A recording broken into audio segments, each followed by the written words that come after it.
கோயில் தரிசனம் வெறும் நம்பிக்கையா அல்லது அறிவியல் பாதையா?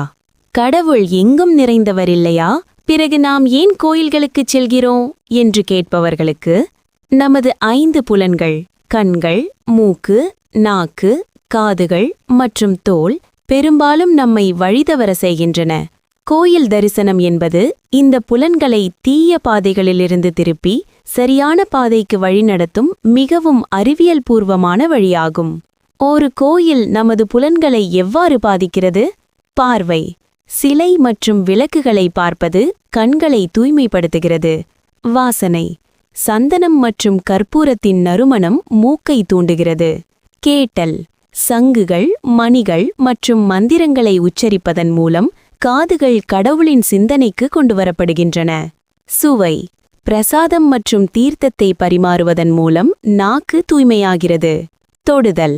உடலில் சாம்பல், சந்தனம் மற்றும் நீர் தொடுவது சருமத்திற்கு ஒரு சாத்வீக அனுபவத்தை அளிக்கிறது.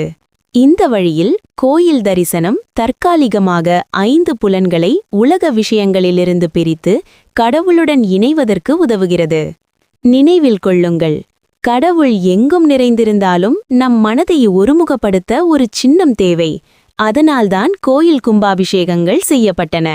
கோயில் உடலின் சின்னம். ஆன்மா உடலில் வசிப்பது போல ஆன்மா கோவிலில் வசிக்கிறது. வெளிப்புற கோயில் தரிசனம் நமது உடலாகிய கோயிலை அறிய ஒரு படிக்கல்லாக இருக்கட்டும். வாழ்க்கை நல்லது, அது நிறைந்ததாக இருக்கட்டும்.